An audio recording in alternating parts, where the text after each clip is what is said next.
Good evening, students. So, this is the part 6 of our special lecture series upon Rajasthan APO 2026. And in this lecture, we are going to cover from section 125 to 129 and section 144 to 147. ठीक है? So, this is the part 6 of our special lecture series. इसके बाद हमें एक part और लगेगा BNSS complete करने के लिए, बिकॉज सेक्शन 152 टू 167 भी आपके सिलेबस में है प्रीलिम्स के.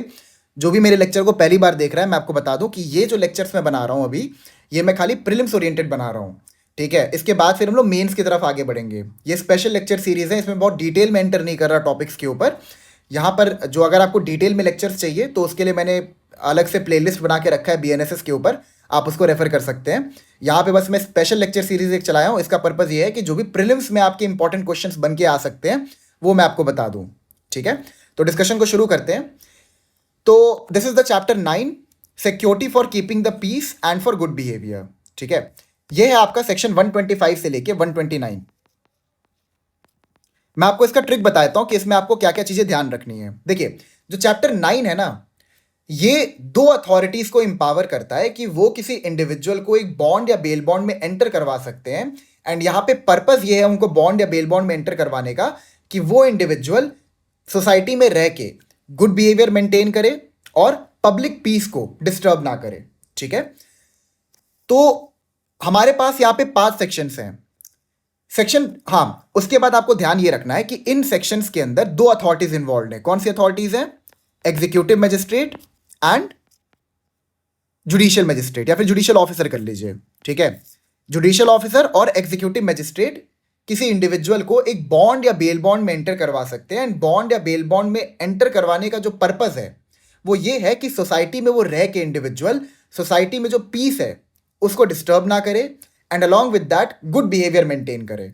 ठीक है, तो जब हम बात करते हैं सेक्शन 125 की, तो सेक्शन 125 के अंदर हमने court of session and judicial magistrate first class को एम्पावर किया है कि जब वो किसी को कन्विक्ट करते हैं, ठीक है, for the offences enshrined under section 125 sub section 2.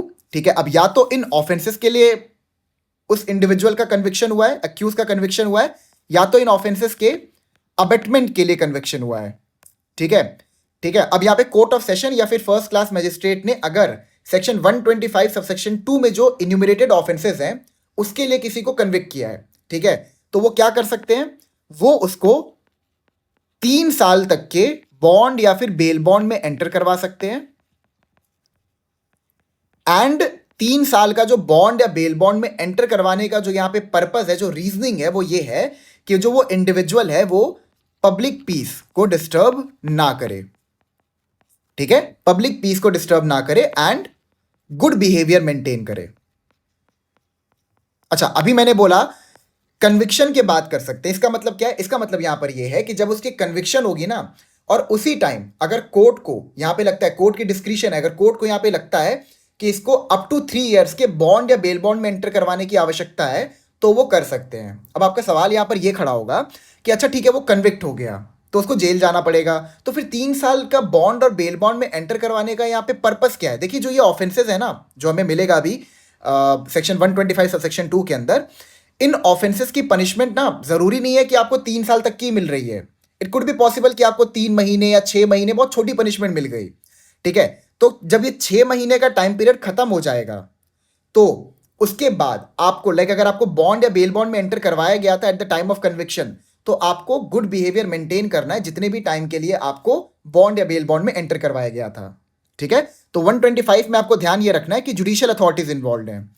फिर उसके बाद आपका सेक्शन 126 टू सेक्शन 129 के अंदर, ठीक है, यहां पर आपके एग्जीक्यूटिव मजिस्ट्रेट इन्वॉल्व हैं. ठीक है, एग्जीक्यूटिव मजिस्ट्रेट इन्वॉल्व है. एंड सेक्शन 126 से लेके 128 के अंदर एग्जीक्यूटिव मजिस्ट्रेट 1 साल के बॉन्ड या बेल बॉन्ड में एंटर करवा सकते हैं फॉर द पर्पस कि वो इंडिविजुअल जिसको बॉन्ड या बेल बॉन्ड में एंटर करवाया गया है वो गुड बिहेवियर मेंटेन करे और ये इंश्योर करे कि सोसाइटी में रहते हुए पब्लिक पीस को डिस्टर्ब ना करे.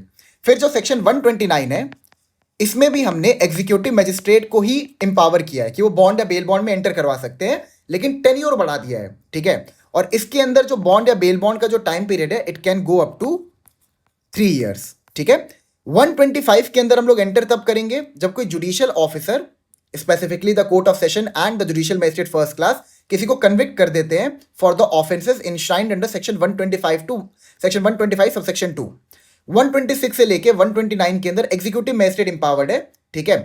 यहां पर क्या है 126 से लेके 129 के अंदर, इसके अंदर ये है कि किसी का कन्विक्शन नहीं हो रहा है, लेकिन एग्जीक्यूटिव मजिस्ट्रेट जिनकी प्राइमरी रिस्पॉन्सिबिलिटी ये है कि वो अपने जुरिस्डिक्शन के अंदर लॉ एंड ऑर्डर को मेंटेन करें, अगर उनके जुरिस्डिक्शन में उनको लगता है कि कोई इंडिविजुअल जो है वो पब्लिक पीस को हैम्पर पहुंचा सकता है, पब्लिक पीस को डिस्टर्ब कर सकता है, तो वो उसको बॉन्ड या बेल बॉन्ड में एंटर करवा सकते हैं। यहाँ पे कन्विक्शन नहीं हो रहा है, यहाँ पे आपके अगेंस्ट में कोई एलिगेशन भी नहीं लगा है, रैदर 126 से लेके 129 के अंदर एक प्रिजम्पशन है कि आप ऐसा कर सकते हो, तो आपको करने से हमें रोकना है। तो आपको करने से कौन रोक सकता है? Executive magistrate. क्यों? बिकॉज उनकी प्राइमरी रिस्पॉन्सिबिलिटी है कि वो अपने जुरिस्डिक्शन के अंदर लॉ एंड ऑर्डर को मेंटेन करें। Is that clear? आइए पढ़ते हैं 125 से लेके 129। Section 125, security for keeping peace on conviction.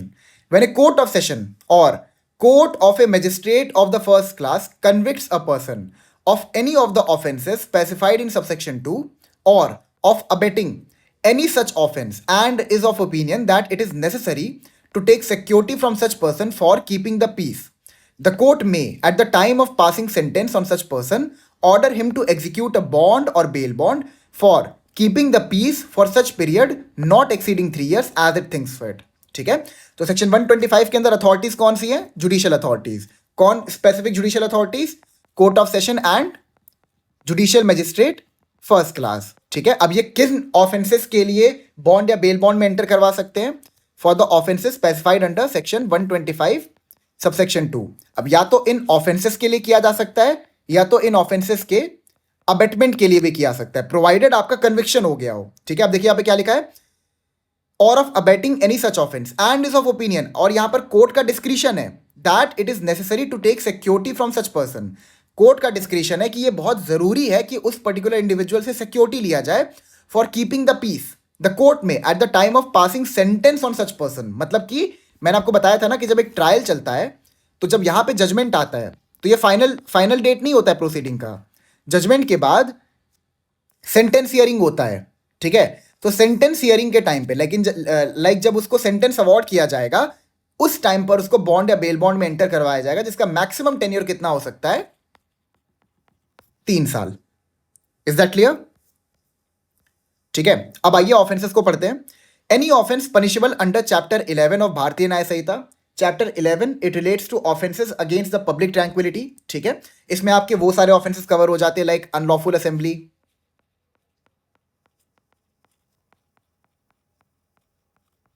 Writing etcetera.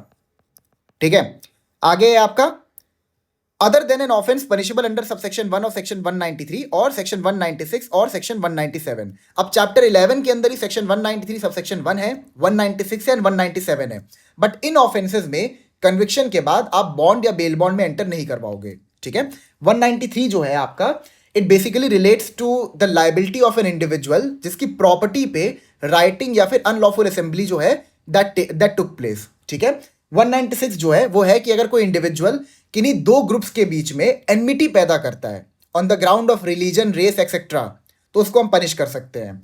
और 197 है ऐसे इंप्यूटेशन या असर्शंस जो कि नेशनल इंटीग्रेशन के लिए खतरनाक हो, ऐसा अगर कोई बंदा करता है तो इट इज एन ऑफेंस। ठीक है, तो ये ऑफेंसेस यहां पे कवर्ड नहीं है।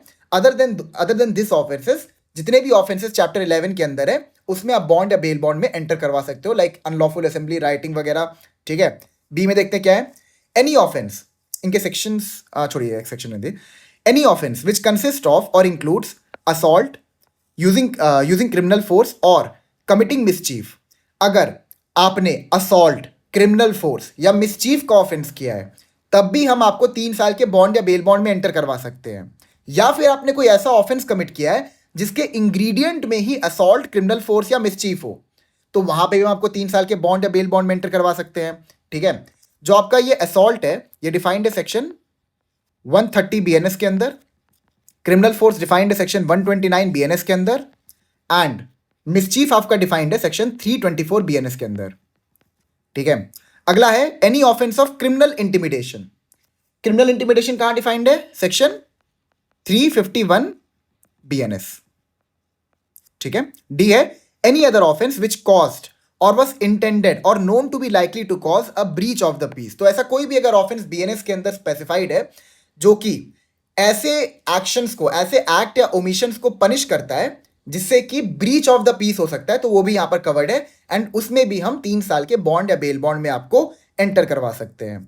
Is that clear? तो यहां पर आपका सबसेक्शन 2 के अंदर ऑफेंस दिया गया है जिसमें कन्विक्शन के बाद जुडिशियल अथॉरिटी आपको बॉन्ड या बेल बॉन्ड में एंटर करवा सकते हैं, मैक्सिमम 3 साल के लिए, ठीक है। और कब करवाया जाएगा? ऑर्डर ऑन सेंटेंस वाले हियरिंग पे, ठीक है। सेंटेंस हियरिंग के टाइम पे आपको बॉन्ड या बेल बॉन्ड में एंटर करवाया जाएगा for a maximum of 3 years. Purpose क्या है? कि आप गुड बिहेवियर मेंटेन करोगे और पब्लिक पीस को डिस्टर्ब नहीं करोगे, ठीक है। अब आपके दिमाग में एक सवाल ये आ रहा होगा कि अब वो इंडिविजुअल को हम पनिशमेंट दे रहे हैं, उसका कन्विक्शन हो गया है, ठीक है। देखिए मेरी बात, हाँ कन्विक्शन हो गया, अब उसको सजा मिल रही है, तो जब वो जेल में रहेगा तब भी ये बॉन्ड बेल बॉन्ड वहां पे चलेगा? The answer is yes. अब सपोज अगर चैप्टर 11 के अंदर उसको किसी ऑफेंस के लिए पनिशमेंट मिला 3 महीने का, ठीक है, तो जो 3 साल का टाइम पीरियड है उसमें वो 3 महीने काउंट होंगे। अब जब वो 3 महीने बाद जेल से निकल जाएगा तो कितना टाइम बचा? 2 साल 9 महीने। तो 2 साल 9 महीने तक उसको बॉन्ड और बेल बॉन्ड के जो कंडीशंस है उनसे कंप्लाई करना पड़ेगा। Is that clear? ठीक है। Subsection 3, if the conviction is set aside on appeal और अदरवाइज द बॉन्ड और बेल बॉन्ड सो एग्जीक्यूटेड शैल बिकम वॉइड। अगर कन्विक्शन को सेट असाइड कर दिया गया अपील में जाके, तो जो ये 3 साल तक के बॉन्ड या बेल बॉन्ड में एंटर करवाया गया था ये भी वॉइड हो जाएगा। Clause 4, an order under this section may also be made by an appellate court or by a court when exercising its power of revision. Section 125 के अंदर जो बॉन्ड और बेल बॉन्ड में एंटर करवाने की जो पावर है ये रिविजनल कोर्ट के पास भी होगी और ये एपेलेट कोर्ट के पास भी होगी। अगर मान लो नहीं एंटर करवाया है यहां पर इन ऑफेंसेस के लिए जुडिशियल मैजिस्ट्रेट फर्स्ट क्लास ने या फिर कोर्ट ऑफ सेशन ने और मैटर अपील में जाता है, तो जो एपेलेट कोर्ट है वो बॉन्ड या बेल बॉन्ड में एंटर कराने के लिए इंपावर्ड है। Is that clear? 126, अब देखिए यहां पे एग्जीक्यूटिव मैजिस्ट्रेट की बात होगी, ठीक है। When an executive magistrate receives information that any person is likely to commit a breach of the peace or disturb the public tranquility। अगर एग्जीक्यूटिव मैजिस्ट्रेट को कोई ऐसी क्रेडिबल इंफॉर्मेशन मिलती है जो कि इस तरफ इंडिकेट कर रहा है कि एक इंडिविजुअल जो है वो उनके जुरिस्डिक्शन में रहते हुए कोई ऐसा ऑफेंस कमिट करने वाला है that would lead to breach of the peace. देखिए जब हम लोग यहाँ बात कर रहे हैं ब्रीच ऑफ द पीस, तो इसका मतलब ये नहीं है कि आप बस हड़कंप मचा रहे हो, ठीक है, अपने घर में चिल्ला रहे हो, ये मतलब नहीं है। इसका मतलब ये है कि जो आपका एक्ट या ओमिशन है it is punishable under BNS। और जो एक्ट और ओमिशन है इसकी टेंडेंसी ऐसी है कि ये जो पब्लिक ट्रैंक्विलिटी है उसको डिस्टर्ब कर रहा है और इसको एज एन ऑफेंस डिक्लेयर किया गया BNS के अंदर, ठीक है। तो अगर कोई भी individual likely to commit breach of the peace or disturb the public tranquillity or to do any wrongful act that may probably occasion a breach of the peace or disturb the public tranquility and is of opinion that there is sufficient ground for proceeding, he may, in the manner hereinafter provided, require such person to show cause why he should not be ordered to execute a bond or bail bond for keeping the peace for such period not exceeding 1 year as the magistrate thinks fit। ठीक है, तो अगर magistrate को कोई भी credible information मिलती है, कौन से मैजिस्ट्रेट? एग्जीक्यूटिव मैजिस्ट्रेट को, कि उनके जुरिस्डिक्शन में रहते हुए कोई इंडिविजुअल जो है उनके जुरिस्डिक्शन में पब्लिक पीस या पब्लिक ट्रैंक्विलिटी को डिस्टर्ब करने वाला है या फिर वो कोई ऐसा रॉन्गफुल एक्ट करने वाला है जिस रॉन्गफुल एक्ट की वजह से देयर इज ए पॉसिबिलिटी कि पब्लिक पीस जो है वो डिस्टर्ब हो सकती है, तो वहां पे वो क्या करेंगे एग्जीक्यूटिव मैजिस्ट्रेट? उसको नोटिस भेजेंगे, नोटिस भेज के उसको समन किया जाएगा एंड उसको मौका दिया जाएगा कि भाई तुम जस्टिफाई करो कि क्यों हम तुम्हें बॉन्ड या बेल बॉन्ड में एंटर ना करवाएं। किस रीजन के लिए? कि तुम 1 साल तक पब्लिक पीस और पब्लिक ट्रैंक्विलिटी को मेंटेन करोगे, ठीक है। मतलब उसको ऑब्वियस सी बात है, it is a principle of natural justice और दी ऑल्ट्रम पार्टम हियर द अदर साइड, तो उसको भी अपना साइड रखने का मौका देना पड़ेगा ना। इवन तो आपको इन्फॉर्मेशन मिली है that is not sufficient, you have to hear the other side, ठीक है। Subsection 2, proceedings under this section may be taken before any executive magistrate when either the place where the breach of the peace or disturbance is apprehended is within his local jurisdiction or there is within such jurisdiction a person who is likely to commit a breach of the peace or disturb the public tranquility or to do any wrongful act as aforesaid beyond such jurisdiction। देखिए यहां पे क्या बोल रहा है, section 126 subsection 2 magistrate की jurisdiction को बता रहा है कि कौन सा एग्जीक्यूटिव मैजिस्ट्रेट 126 सबसेक्शन 2 की पावर को 126 की पावर को एक्सरसाइज कर सकता है, ठीक है। अब देखिए मेरी बात को ध्यान समझिए, अब यहां पर हमारे पास 2 एग्जीक्यूटिव मैजिस्ट्रेट हैं डिफरेंट जुरिस्डिक्शंस के।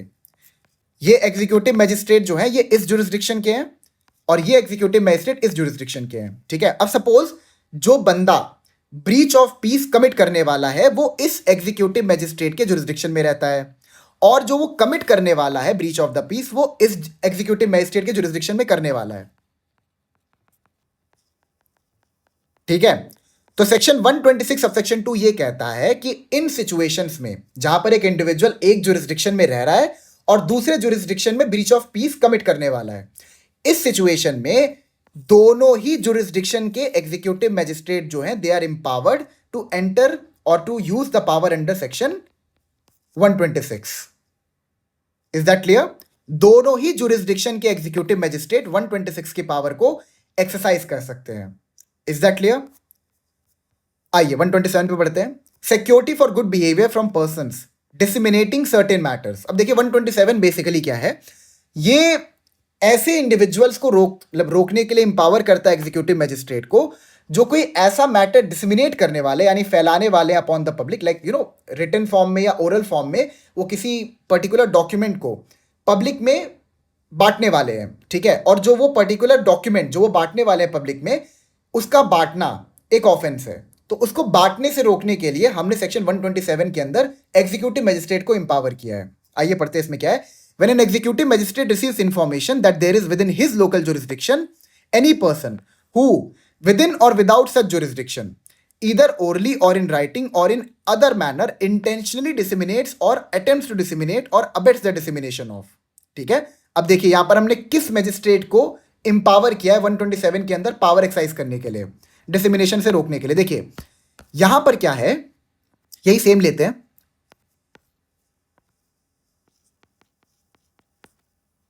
ठीक है। बंदा रहता यहां पर है, कमिट वो यहां पर करने वाला है डिसेमिनेशन वाला ऑफेंस, तो जहां पर डिसेमिनेशन वाला ऑफेंस कमिट किया जाएगा सिर्फ वहीं के एग्जीक्यूटिव मैजिस्ट्रेट जो है वो इंपावर्ड है उस पर्टिकुलर इंडिविजुअल को 1 साल के बॉन्ड या बेल बॉन्ड में एंटर कराने के लिए, ठीक है। आइए पढ़ते हैं इसको। देखिए लिखा है ना, when an executive magistrate receives information that there is within his local jurisdiction any person who within or without such jurisdiction, मतलब that person may lives in the jurisdiction of the executive magistrate or the person may not live in the jurisdiction of the executive magistrate। पहला, either orally or in writing or in any other manner intentionally disseminates or attempts to disseminate or abets the dissemination of। अब यहाँ पे लिखा है या तो orally या तो writing या तो any other manner में। any other manner मतलब क्या हो गया, मान लो साइन लैंग्वेज के थ्रू कर रहा है या फिर कुछ इशारे करके कर रहा है, कुछ भी, इसमें सब कुछ कवर्ड हो जाएगा, ठीक है।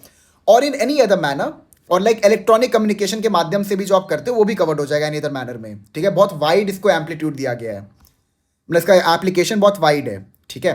Clause A, any matter the publication of which is punishable under section 152, 196 और 197 और 299 ऑफ भारतीय न्याय संहिता 2023। तो ऐसा पब्लिकेशन जिसको हमने पनिशेबल ऑफेंस बनाया under 152। Now 152 relates to act endangering sovereignty and integrity of India, ठीक है। 196 तो मैंने आपको बता दिया, promoting enmity between groups on the ground of race, religion, caste etcetera. 197 जो है it relates to imputations, assertions prejudicial to national integration, मतलब ऐसे कोई भी आपके द्वारा आरोप लगाए जा रहे हैं या फिर कोई भी आपके द्वारा दावा किया जा रहा है और ये जो आरोप और दावे हैं ये नेशनल यूनिटी के लिए बहुत खतरा है, नेशनल इंटीग्रेशन के लिए बहुत खतरा है। तो अगर आप ऐसा कोई भी काम करते हो तो it is a punishable offence under section 197 of BNS, ठीक है। और 299 जो है it relates to deliberate and malicious act intended to outrage religious feelings, ठीक है। मतलब मान लो आपका कोई डेलिबरेट एक्ट है, ऐसा कोई भी एक्ट है और आपका एक्ट करने का पर्पज ये है कि आप किसी के रिलीजियस फीलिंग को नुकसान पहुंचाना चाहते हो, तो अगर आप ऐसा कोई भी एक्ट करते हो डेलिबरेटली, जानबूझकर, तो it is a punishable offence under section 299 of BNS, ठीक है। क्लॉज बी पढ़ते हैं। एनी मैटर कंसर्निंग अ जज एक्टिंग और purporting to act in the discharge of his official duties which amounts to criminal intimidation or defamation under the भारतीय न्याय संहिता 2023। आप किसी ऐसे मैटर को पब्लिश करने वाले हो जिससे कि जो जज ने, मतलब वो that particular matter relates to the judgment of a जज, या फिर that particular matter that your dissemination it relates to a जज, ठीक है। और वो matter it can lead to criminal intimidation towards the जज, जज को वो क्रिमिनली इंटिमिडेट कर सकता है या फिर वो जज को डिफेम कर सकता है, ठीक है। तो वहां पर भी हम आपको 1 साल के बॉन्ड या बेल बॉन्ड में एंटर करवा सकते हैं कि आप ऐसा ना करो, ठीक है।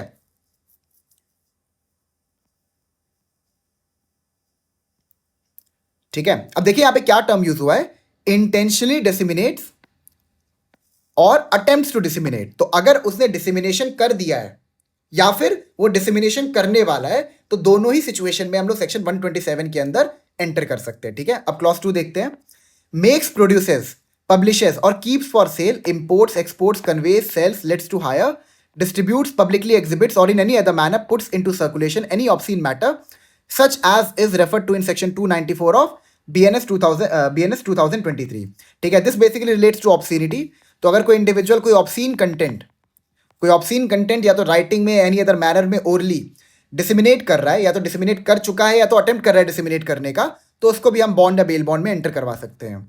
आगे देखिए यहाँ पे लिखा हुआ है, and the magistrate is of opinion that there is sufficient ground for proceeding, the magistrate may in the manner hereinafter provided require such person to show cause why he should not be ordered to execute a bond और bail bond for his good behaviour for such period not exceeding 1 year as the magistrate thinks fit. समझ में आ गया ना आपको, 1 साल के bond या bail bond में एंटर करवा सकते हैं कि तुम ऐसे किसी भी मैटर को डिसिमिनेट नहीं करोगे, ठीक है। Clause 2, no proceedings shall be taken under this section against the editor, proprietor, printer और publisher of any publication registered under and edited, printed and published in conformity with the rules laid down in the Press and Registration of Books Act 1867 with reference to any matter contained in such publication except by the order or under the authority of the state government or some officer empowered by the state government in this behalf। अब मान लो कोई publisher है, ठीक है, कोई publisher है, कोई printer है, कोई प्रोप्राइटर है, और वो कोई भी मैटर को प्रिंट कर रहे हैं in conformity with the press and registration of books act 1867।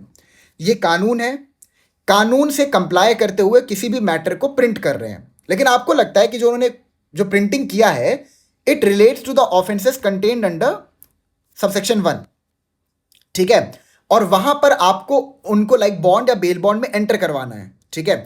तो वो आप कब करवा सकते हो, जब आपको प्रायर परमिशन मिल जाए स्टेट गवर्नमेंट की। अगर मान लो एग्जीक्यूटिव मजिस्ट्रेट को लगता है कोई प्रिंटिंग अथॉरिटी है, कोई प्रोप्राइटर है, कोई पब्लिकेशन कॉर्पोरेशन है, ठीक है, वो कोई ऐसा मैटर डिसिमिनेट कर रहे हैं जो हमने सबसेक्शन 1 में डिसिमिनेट करने से मना किया है, या फिर वो अटेम्प्ट कर रहे हैं उसको डिसिमिनेट करने का, और वहां पे एग्जीक्यूटिव मजिस्ट्रेट को लगता है कि इनको रोकने की आवश्यकता है, बट जो वो डिसिमिनेशन कर रहे हैं वो जो हमारे पास 1867 का एक्ट है उसकी कंफॉर्मिटी में कर रहे हैं, तो वहां पर अगर एग्जीक्यूटिव मजिस्ट्रेट को उनको रोकना है बाय मेकिंग श्योर कि वो एक बॉन्ड या बेल बॉन्ड में एंटर करे, तो पहले उनको स्टेट गवर्नमेंट की प्रायर परमिशन चाहिए, या तो किसी ऐसे ऑफिसर की परमिशन चाहिए जिसको स्टेट गवर्नमेंट ने ऑथराइज किया है इन दिस बिहाफ, कि आपको जाके इनकी परमिशन लेने की आवश्यकता है, हमारे पास अब मत आइए।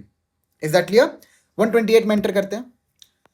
Security for good behavior from suspected persons. When an executive magistrate receives information that there is within his local jurisdiction a person taking precautions to conceal his presence, and that there is reason to believe that he is doing so with a view to committing a cognizable offense, the magistrate may, in the manner hereinafter provided, require such person to show cause why he should not be ordered to execute a bond or bail bond for his good behavior for such period not exceeding 1 year as the magistrate thinks fit। अब मान लो executive magistrate के jurisdiction में कोई individual जो है वो खुद को छुपा रहा है, he is concealing himself, and जो कंसीलमेंट का पर्पस निकल के आ रहा है उस पर्टिकुलर इंडिविजुअल का वो ये है कि वो कोई कॉग्निजेबल ऑफेंस कमिट करने वाला है, ठीक है। तो इन सिचुएशंस में भी एग्जीक्यूटिव मजिस्ट्रेट जो है उसको शो कॉज भेजेंगे, मतलब नोटिस भेजेंगे एंड बुलाएंगे कि जस्टिफाई करो कि तुम ऐसा कोई हरकत नहीं करने वाले थे, और अगर वो खुद को जस्टिफाई नहीं कर पाता है तो एग्जीक्यूटिव मजिस्ट्रेट उसको बॉन्ड या बेल बॉन्ड में एंटर करवा देंगे, दैट जिसका जो टेन्योर होगा it can be at max of 1 year। Is that clear? 129, security for good behavior from habitual offenders, ठीक है।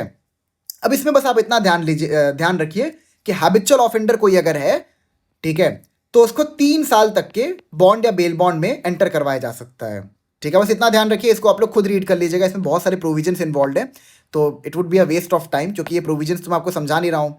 तो बस आपको 129 में इतना ध्यान रखना है कि एग्जीक्यूटिव मजिस्ट्रेट जो है वो अथॉरिटी है, ठीक है, एग्जीक्यूटिव मजिस्ट्रेट अथॉरिटी है, प्लस यहां पे जो इंडिविजुअल्स इन्वॉल्व हैं वो हैबिचुअल ऑफेंडर्स हैं। हैबिचुअल ऑफेंडर कौन होता है? जो एक से अधिक बार प्रीवियसली कन्विक्ट हो चुका है, ठीक है, मतलब सेम ऑफेंस के लिए वो कई बार कन्विक्ट हो चुका है, उसको हम हैबिचुअल ऑफेंडर कहते हैं। तो अगर मान लो वो इन सारे ऑफेंसेस के लिए कन्विक्ट हुआ है, ठीक है, ये like drugs and cosmetics act 1940 के अंदर उसने 2-3 बार ऑफेंस कमिट किया है, एसेंशियल कमोडिटीज एक्ट के अंदर उसने 2-3 बार ऑफेंस कमिट किया है, हैबिचुअल ऑफेंडर है, ठीक है। और वो किसी भी एग्जीक्यूटिव मजिस्ट्रेट के जुरिस्डिक्शन में एंटर करते हैं तो वो उसको 3 साल तक के बॉन्ड या बेल बॉन्ड में एंटर करवा सकते हैं फॉर दिस पर्पस कि वो बंदा कोई भी हरकत उनके जुरिस्डिक्शन में रह के ना करे।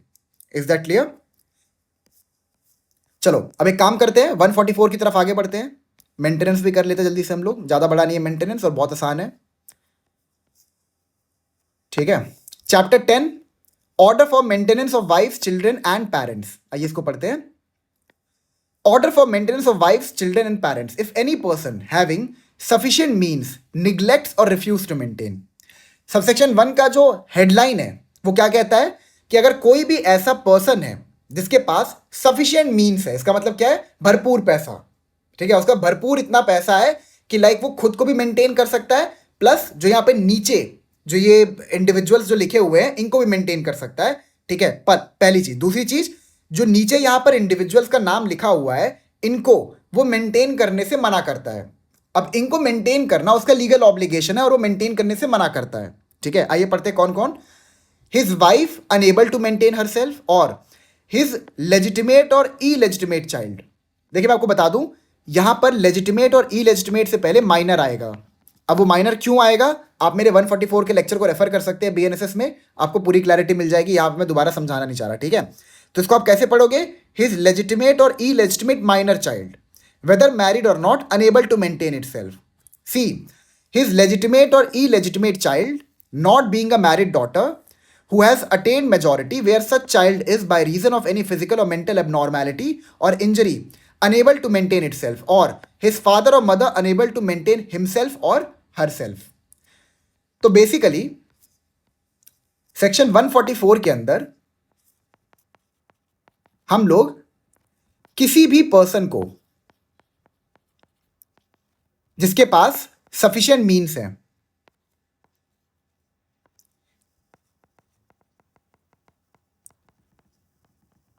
ठीक है, किसी भी पर्सन को जिसके पास सफिशिएंट मीन्स है and that person refuses to maintain. जब हम बात करते हैं यहां पे रिफ्यूजेस टू मेंटेन, इसका मतलब क्या है कि उसकी लीगल ऑब्लिगेशन है, लॉ उसको ऑब्लिगेट करता है कि आपको इनको मेंटेन करना है, बट आप रिफ्यूज कर रहे हो मेंटेन करने के लिए और आपके पास कोई जस्टिफाइड रीजन भी नहीं है मना करने के लिए कि मैं क्यों इनको मेंटेन नहीं कर रहा, ठीक है, क्योंकि आपका सफिशिएंट मीन्स है कि आप खुद को ही मेंटेन कर सकते हो प्लस सामने वाले इंसान को भी मेंटेन कर सकते हो जिसको मेंटेन करने का आपके ऊपर लीगल ऑब्लिगेशन है, ठीक है।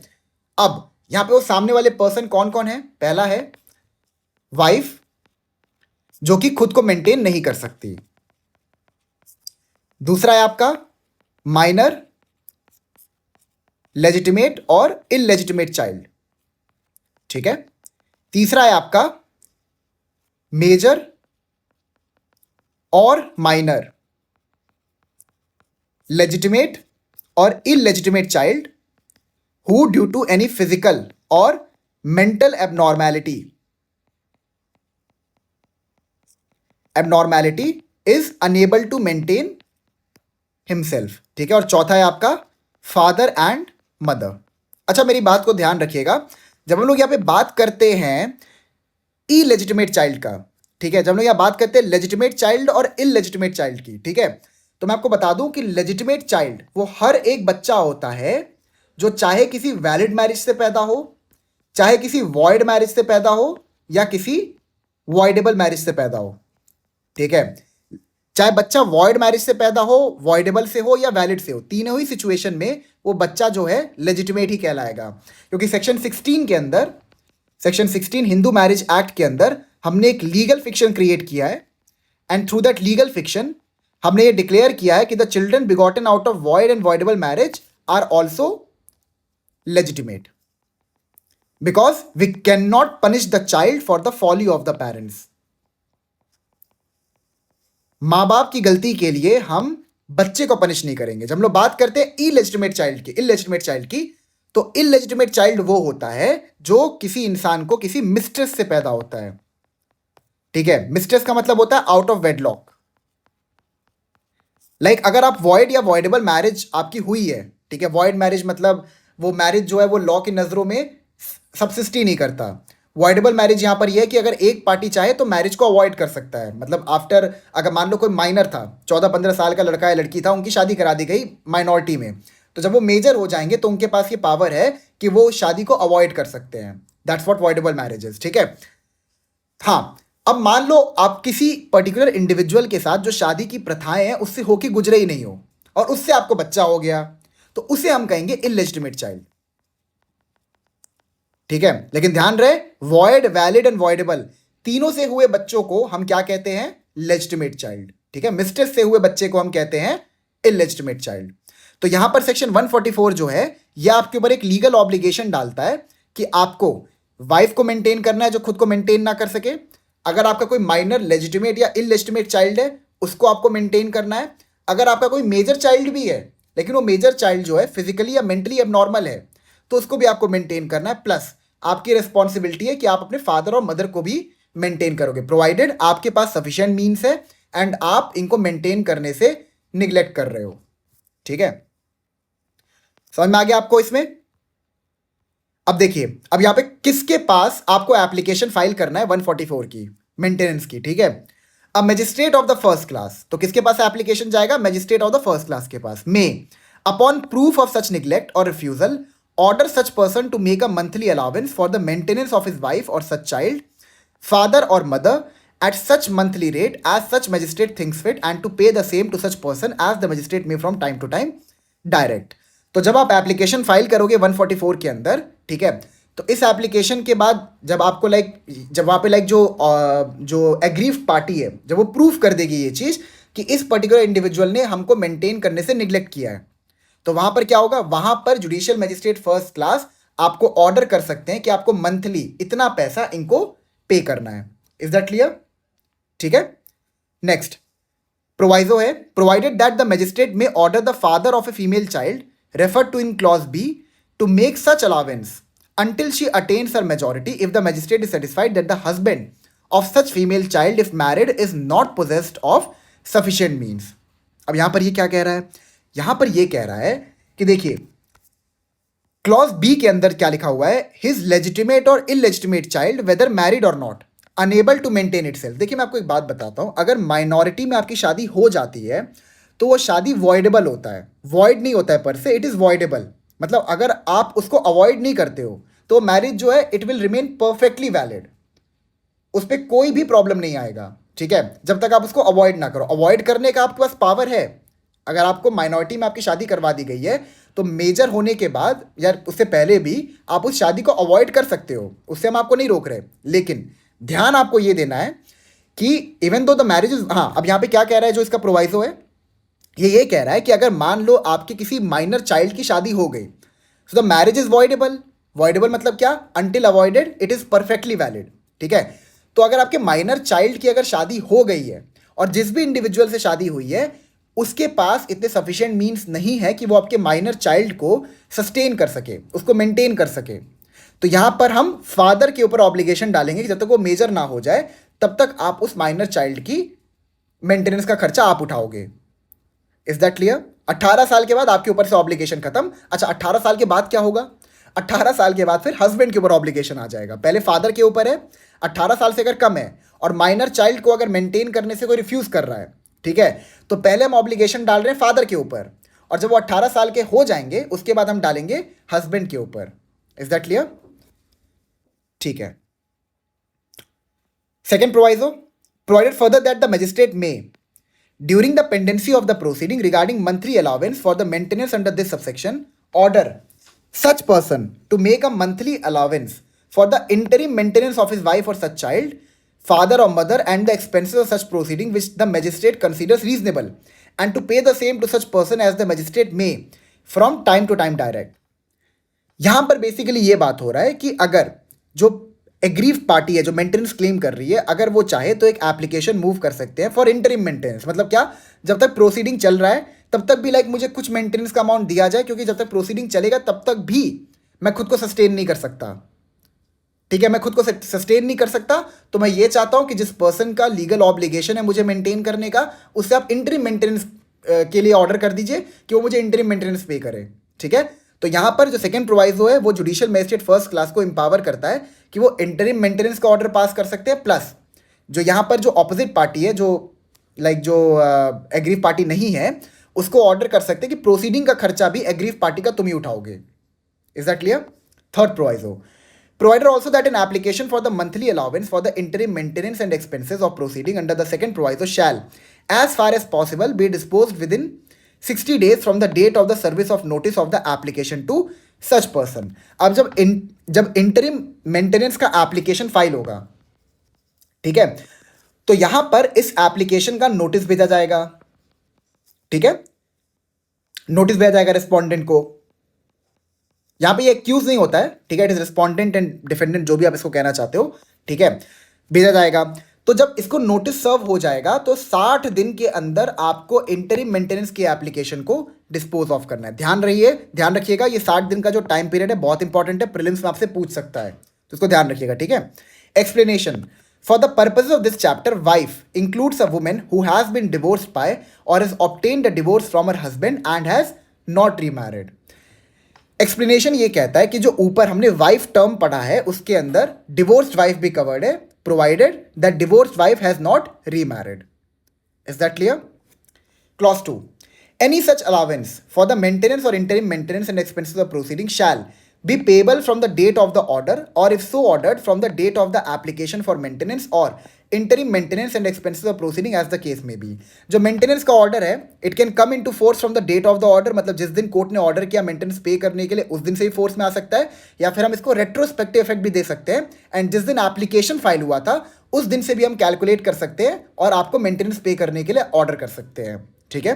Clause 3, if any person so ordered fails without sufficient cause to comply with the order, any such magistrate may, for every breach of the order, issue a warrant for levying the amount due in the manner provided for levying fines, and may sentence such person for the whole or any part of each month's allowance for the maintenance or the interim maintenance and expenses of proceeding as the case may be, remaining unpaid after the execution of the warrant, to imprisonment for a term which may extend to 1 month or until payment if sooner made। अब देखो, आपको order कर दिया गया या तो interim maintenance पे करने के लिए या तो परमानेंट मेंटेनेंस पे करने के लिए। अब क्या हुआ कि आपने बिना किसी सफिशिएंट कॉज के, बिना किसी सफिशिएंट रीजन के एग्रीव पार्टी को मेंटेनेंस पे नहीं किया, तो जितनी बार भी आपने ब्रीच किया, आपको मंथली अलाउंस कहा गया था कि आपको हर महीने, लाइक सपोज जेएमएफसी ने ऑर्डर किया कि आपको हर महीने 10,000 रुपये भेजने हैं, ठीक है, तो आपने जनवरी में भी नहीं भेजा, फरवरी में भी नहीं भेजा और मार्च में भी नहीं भेजा, ठीक है। तो जितनी बार आपने ब्रीच किया है, ठीक है, जितनी बार भी आपने ब्रीच किया है और अगर आप पे नहीं करते हो तो हर ब्रीच के लिए हम आपको 1 महीने का इम्प्रिजनमेंट अवॉर्ड कर सकते हैं इस प्रोवाइजो के अकॉर्डिंग, ठीक है। एंड प्लस जो कोर्ट है वो एम्पावर्ड है इस 10,000 रुपये को रिकवर करने के लिए by way of fine also, ठीक है, by way of fine also. अगर आप पे नहीं किए तो वो जो अमाउंट है वो फाइन बन जाएगा और आपको फाइन के तरीके से पे करना पड़ेगा, और फाइन के रिगार्डिंग जो भी प्रोसीजर बीएनएसएस के अंदर दिया गया है वो पिक्चर में आ जाएगा, वो फोर्स में आ जाएगा, ठीक है। Next proviso, provided that no warrant shall be issued for the recovery of any amount due under this section unless application be made to the court to levy such amount within a period of 1 year from the date on which it became due. ये basically ये कह रहा है कि like suppose अगर जनवरी में amount आपका due हो गया था, ये सपोज जनवरी 2026 है, ठीक है, तो आपको जनवरी 2027 तक एप्लीकेशन फाइल करना पड़ेगा रिगार्डिंग दिस कि इसने जनवरी 2026 में जो भी इसको मंथली पेमेंट करने के लिए कहा गया था इसने नहीं किया है, ये आपको जनवरी 2027 तक एप्लीकेशन फाइल करना पड़ेगा। अगर आपने एप्लीकेशन फाइल नहीं किया तो वहां पर जो आपका राइट है मेंटेनेंस लेने का वो आपको नहीं मिलेगा, ठीक है। Next proviso, provide further that if such person offers to maintain his wife on condition of her living with him and she refuses to live with him, such magistrate may consider any grounds of refusal stated by her and may make an order under this section notwithstanding such offer if he is satisfied that there is just ground for so doing, ठीक है। हाँ, तो basically यहाँ पर ये proviso क्या कह रहा है, ये कह रहा है कि अगर मान लो हस्बैंड कहता है वाइफ को कि आके मेरे साथ रहो मैं तब तुमको मेंटेन करूंगा, तो अगर वाइफ के पास कोई जस्टिफाइड रीजन है दूर रहने के लिए तो मैजिस्ट्रेट जो है वो उसको मेंटेनेंस ऑर्डर पास कर देंगे एंड अलॉन्ग विद दैट उसको दूर भी रहने के लिए अलाउ कर देंगे। लेकिन अगर सफिशिएंट रीजन नहीं है दूर रहने के लिए तो उसको मेंटेन करने का ऑर्डर मैजिस्ट्रेट साहब तब तक पास नहीं करेंगे जब तक कि मतलब नहीं पास करेंगे। बेसिकली यही है कि अगर मान लो कोई जस्टिफाइड रीजन नहीं है तो मेंटेनेंस का ऑर्डर नहीं पास किया जाएगा। ठीक है। Explanation, if a husband has contracted marriage with another woman और keeps a mistress it shall be considered to be a just ground for his wife's refusal to live with him. ठीक है। Wife ने बोला ऊपर वाले proviso में कि मेरे को साथ नहीं रहना है, हस्बैंड कहता है साथ रहो तब मैं तुमको मेंटेन करूंगा। वाइफ ये कहती है कि ये जो है ना ये एक दूसरी वुमेन को घर में लाके रखा हुआ है या कोई दूसरी शादी कर लिया है, तो यहां पर ये जस्टिफाइड ग्राउंड माना जाएगा वाइफ का हस्बैंड से दूर रहने का। Is that clear? Clause 4, no wife shall be entitled to receive an allowance for the maintenance or the interim maintenance and expenses of proceeding from her husband under this section if she is living in adultery or if without any sufficient reason she refuses to live with her husband or if they are living separately by mutual consent. तो इन situations में judicial magistrate first class maintenance का order pass नहीं करेंगे। पहला क्या situation है? That the wife is living in adultery. ठीक है। उसके बाद the wife is not able to give any sufficient reason for not living with her husband, और तीसरा है अगर वो म्यूचुअल कंसेंट से एक दूसरे से दूर रह रहे हैं। तो इन तीन सिचुएशंस में मेंटेनेंस का ऑर्डर पास नहीं किया जाएगा। Clause 5, on proof that any wife in whose favor an order has been made under this section is living in adultery or that without sufficient reason she refuses to live with her husband or that they are living separately by mutual consent, the magistrate shall cancel the order। अब मान लो अगर order pass हो गया था maintenance का और बाद में जो हस्बैंड है, मान लो जो हस्बैंड है उसने 145 सेक्शन 5 के अंदर एक एप्लीकेशन लगाया एंड ये कोर्ट को प्रूव कर दिया कि जो वाइफ है वो एडल्ट्री में रह रही है, या तो उसके पास कोई सफिशिएंट रीजन नहीं है हस्बैंड से दूर रहने का, या तो वो दोनों म्यूचुअल कंसेंट से दूर रह रहे हैं, तो मजिस्ट्रेट साहब एम्पावर्ड है उस पर्टिकुलर मेंटेनेंस के ऑर्डर को कैंसिल भी करने के लिए। Is that clear? 145, procedure under section 144 may be taken against any person in any district where he is. अब यहां पर ये बता रहा है कि 144 की प्रोसीडिंग को इंस्टीट्यूट कहां पे किया सकता है, मतलब किन कोर्ट्स की जुरिस्डिक्शन होगी मेंटेनेंस प्रोसीडिंग को एंटरटेन करने की। पहला, where he is or where he or his wife resides or where he last resided with his wife or as the case may be with the mother of the illegitimate child or where his father or mother resides। तो इन सारे places के courts के पास jurisdiction है maintenance proceeding को entertain करने की। कहाँ कहाँ पे? जहाँ पे वो इंडिविजुअल रह रहा है जिसके अगेंस्ट में आपको प्रोसीडिंग इंस्टीट्यूट करना है 144 की। दूसरा, जहाँ पे वाइफ और हस्बैंड साथ में आखिरी बार साथ रहे हैं। ठीक है। तीसरा, जहाँ पर वो अपने वाइफ के साथ लास्ट डिसाइड किया है। ठीक है। और अगर मान लो इलेजिटिमेट चाइल्ड है तो वहां पर वो जो अपनी जो इलेजिटिमेट चाइल्ड की जो मदर है उसके साथ वो जहां पे लास्ट टाइम रहा है वहां पर, और लास्ट है जहां पे उसके फादर और मदर लास्ट टाइम रिसाइड किए हैं। ठीक है। जहां पे उसके फादर और मदर रिसाइड करते हैं, तो इन सारे ही प्लेसेस में 144 की प्रोसीडिंग्स को इंस्टीट्यूट किया जा सकता है एंड कोर्ट जो है they are empowered to entertain the matter. Is that clear? Subsection 2, all evidence in such proceeding shall be taken in the presence of the person against whom an order for payment of maintenance is proposed to be made or when his personal attendance is dispensed with in the presence of his advocate and shall be recorded in the manner prescribed for summons case। मतलब जो proceeding होगी maintenance की, जो proceeding होगी ये summons case की तरह होगी एंड अलॉन्ग विद दैट जो भी मेंटेनेंस प्रोसीडिंग में एविडेंसेस लिए जाएंगे वो जो रेस्पोंडेंट है उसके प्रेजेंस में लिया जाएगा। ठीक है। और अगर उसके पर्सनल अटेंडेंस को डिस्पेंस किया गया, जो मैंने आपको बताया तरीका क्या है डिस्पेंस करने का, तो वहां पर उस एडवोकेट के प्रेजेंस में भी एविडेंसेस को लिया जा सकता है। Next proviso, provided that if the magistrate is satisfied that the person against whom an order for payment of maintenance is proposed to be made is willfully avoiding service or willfully neglecting to attend the court, the magistrate may proceed to hear and determine the case ex parte, and any order so made may be set aside for good cause shown on an application made within 3 months from the date thereof, subject to such terms including terms as to payment of cost to the opposite party as the magistrate may think just and proper. Basically यही है कि अगर आपको service किया गया, respondent को service किया गया और रिस्पोंडेंट जो है वो जानबूझ के सर्विस को डेफर कर रहा है, जानबूझ के वो सर्विस को कलेक्ट नहीं कर रहा है। ठीक है। तो उस सिचुएशन में जो प्रोसीडिंग है मेंटेनेंस की एक्स पार्टे भी चल सकती है। Is that clear? ठीक है। और अगर मान लो एक्स पार्टे प्रोसीडिंग चली और वाइफ के फेवर में या किसी के भी फेवर में अगर मेंटेनेंस का ऑर्डर पास कर दिया जाता है तो विद इन 3 months जिसको भी कहा गया मेंटेनेंस पे करने के लिए वो एक एप्लीकेशन फाइल कर सकता है सेट असाइड करने के लिए मेंटेनेंस के ऑर्डर को। Is that clear? Clause 3, the court in dealing with applications under section 144 shall have power to make such order as to cost as may be just. मतलब 144 के प्रोसीडिंग के अंदर जो कोर्ट है, judicial magistrate first class, they are empowered to impose cost also, ठीक है। Cost मतलब basically क्या होता है मैं आपको बताता हूँ, अगर नहीं पता तो। जैसे मान लो वकील साहब नहीं आए, या फिर जो पार्टी जिसको आना था उस दिन वो नहीं आया, जिसकी वजह से प्रोसीडिंग नहीं हो पाई, ठीक है। मतलब मान लो उस दिन एविडेंस रिकॉर्ड होने वाला था, तो जिस पर्टिकुलर पार्टी का एग्जामिनेशन चीफ या क्रॉस एग्जामिनेशन था वो नहीं आए, तो कोर्ट इंपावर्ड है उनके ऊपर कॉस्ट लगाने के लिए। कॉस्ट मतलब कि उनको कह देंगे कि आपको 5,000 रुपये या 2,000 रुपये पे करना है नेक्स्ट डेट पे, या तो कोर्ट के अंदर या तो ऑपोजिट पार्टी को, ठीक है। 146 alteration in allowance on proof of a change in the circumstances of any person receiving under section 144 a monthly allowance for the maintenance or interim maintenance, or ordered under the same section to pay a monthly allowance for the maintenance or interim maintenance to his wife, child, father or mother as the case may be, the magistrate may make such alteration as he thinks fit in the allowance for the maintenance or the interim maintenance as the case may be.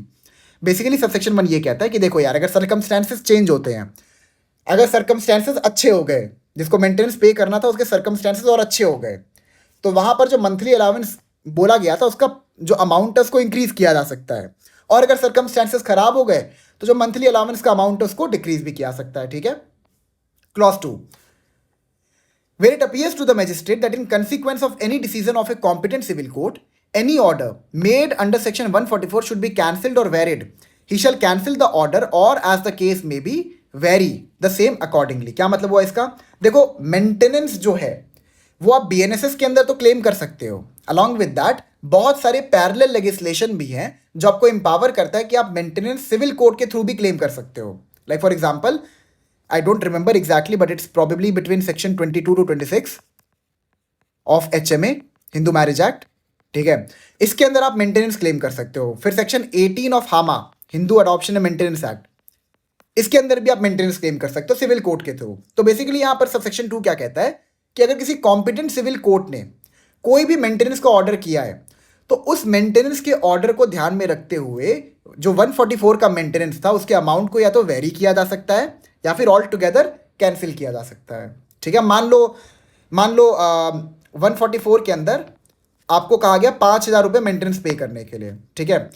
Civil court ने बोल दिया कि आपको 15,000 maintenance पे करना है। अब आप 15,000 पे कर रहे हो और यहाँ पे 5,000 है, ठीक है, तो 15,000 अमाउंट ज़्यादा है ना, तो ये 5,000 वाला कैंसिल हो जाएगा। Is that clear? ठीक है। और यार तो मान लो आपको 144 के अंदर कहा गया कि आप 20,000 रुपये पे करो, सिविल कोर्ट ने कह दिया कि आप 10,000 रुपये पे करो, ठीक है, तो 10,000 यहाँ पर हो गया ना, तो यहाँ 10,000 को माइनस कर देंगे एंड ये हो जाएगा 10,000 रुपये। तो 10,000 यहाँ से आपको मिलेंगे, 10,000 यहाँ से मिलेगा, एकदम बढ़िया इन्वेस्टमेंट, ठीक है। चलिए 147 की तरफ आगे बढ़ते हैं। एक सेकंड, ये पार्ट वेट, सबसेक्शन 3 इसी का है 146 का, where any order has been made under section 144 in favour of a woman who has been divorced by or has obtained a divorce from her husband, the magistrate shall, if he is satisfied that the woman has after the date of such divorce remarried, cancel such order as from the date of her remarriage। अब मान लो जो women है जिसके favour में 144 का order पास हुआ था, अगर वो रीमैरिज कर लेती है, रीमैरिज के बाद भी वो मेंटेनेंस उठा रही है, ठीक है, तो जिस दिन से उसका रीमैरिज हुआ है उस दिन से जो भी उसने मेंटेनेंस उठाया है वो सारा पैसा उसको रिटर्न करना पड़ेगा, बिकॉज उस दिन से ही इम्प्लाइडली उसका जो मेंटेनेंस का जो राइट था वो खत्म हो गया, एक्सटिंग्विश हो गया, ठीक है। Clause B, the woman has been divorced by her husband and that she has received whether before or after the date of the said order the whole of the sum which under any customary or personal law applicable to the parties was payable on such divorce, cancel such order। like आपको पता होगा ये चीज कि कुछ customary laws even Hindus में and even like इस्लाम में भी अलाउ करते हैं आपको कि आप एक बार में डिवोर्स के बाद लमसम अमाउंट ले लो, ठीक है। तो अगर आपने वो लमसम अमाउंट ले लिया है और आप उसके बाद भी 144 के अंदर मेंटेनेंस क्लेम कर रहे हो, तो कोर्ट वहाँ मेंटेनेंस आपको नहीं अलाउ करेगा, प्लस अगर मेंटेनेंस का ऑर्डर पास हो गया है तो उस ऑर्डर को वो कैंसिल भी कर सकता है, ठीक है। बी का clause 1, in the case where such sum was paid before such order from the date on which such order was made, in any other case from the date of expiry of the period if any for which maintenance has been actually paid by the husband to the woman। ये छोड़िए आगे बढ़िए, ठीक है। The woman has obtained a divorce from her husband and that she had voluntarily surrendered her rights to maintenance or interim maintenance as the case may be after a divorce, cancel the order from the date thereof। मतलब basically यहाँ पर ये था कि divorce के time पर ऐसा होता है, आप चाहो तो ये कह सकते हो कि मुझे कोई मेंटेनेंस नहीं चाहिए, ठीक है, आप एफिडेविट फाइल कर सकते हो कोर्ट में एंड कह सकते हो मुझे कोई मेंटेनेंस अमाउंट नहीं चाहिए। तो अगर आपने ऐसा कुछ किया था और आप उसके बाद 144 की प्रोसीडिंग को इंस्टीट्यूट करते हो मेंटेनेंस क्लेम करते हुए, तो कोर्ट आपको मेंटेनेंस अलाउ नहीं करेगा। और अगर मेंटेनेंस अलाउ हो गया था तो बाद में डिवोर्स के टाइम पे अगर आपने कह दिया कि मुझे मेंटेनेंस नहीं चाहिए, ठीक है, तो मेंटेनेंस का ऑर्डर कैंसिल भी हो सकता है। ठीक है। Clause 4. At the time of making any decree for the recovery of any maintenance or dowry by any person to whom a monthly allowance for the maintenance and interim maintenance or any of them has been ordered to be paid under section 144, the civil court shall take into account the sum which has been paid to or recovered by such person as monthly allowance for the maintenance and interim maintenance or any of them as the case may be in pursuance of the said order. अब देखिए यहां पर क्या कह रहा है कि अगर आप सिविल कोर्ट के थ्रू भी मेंटेनेंस या फिर डाउरी का अमाउंट क्लेम करना चाहते हो, मतलब बेसिकली यहाँ पर ये है कि अगर आपने किसी को डाउरी दिया है और वो अमाउंट आप वापस देना चाहते हो because that amount is illegal in law, ठीक है, illegal in the eyes of law, और आप वो सिविल कोर्ट के थ्रू वापस से कलेक्ट कर रहे हो, तो जो सिविल कोर्ट है वो 144 की प्रोसीडिंग को भी ध्यान में रखेंगे और वहाँ पर जितना भी अमाउंट पे कर दिया गया है उसको कंसिडरेशन में लेके ही सिविल कोर्ट की डिग्री पास की जाएगी। 147. Enforcement of order of maintenance. A copy of the order of maintenance or interim maintenance and expenses of proceedings as the case may be shall be given without payment to the person in whose favor it is made or to his guardian if any or to the person to whom the allowance for the maintenance or the allowance for the interim maintenance and expenses of proceeding as the case may be is to be paid, and such order may be enforced by any magistrate in any place where the person against whom it is made may be, on such magistrate being satisfied as to the identity of the parties and the non-payment of the allowance or as the case may be expenses due.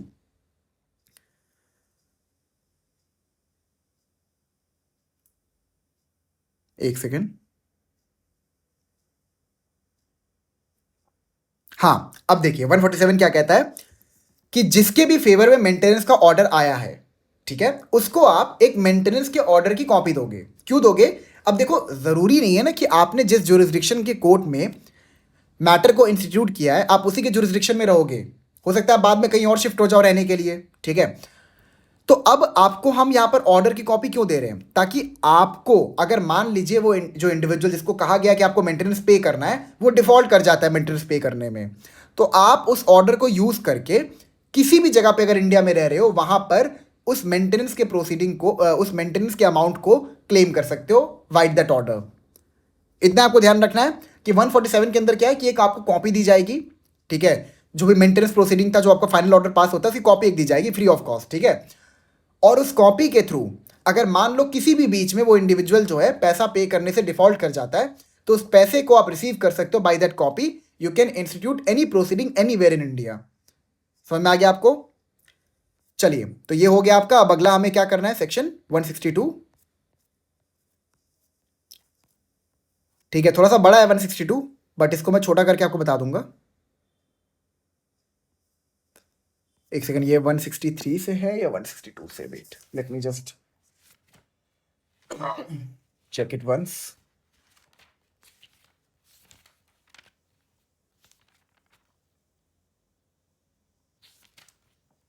Yes, it is from 163, ठीक है। I'm so sorry, it is from 152, ठीक है, it is from 152. Yes, it is from 152 from here to 167, ठीक है। थोड़े बड़े provisions हैं but कोई बहुत ज़्यादा इसमें इंटरप्रिटेशन इन्वॉल्व नहीं है, तो मैं आपको समझा दूंगा क्या क्या है इसके अंदर नेक्स्ट लेक्चर में। So thank you so much, I will meet you in the next lecture.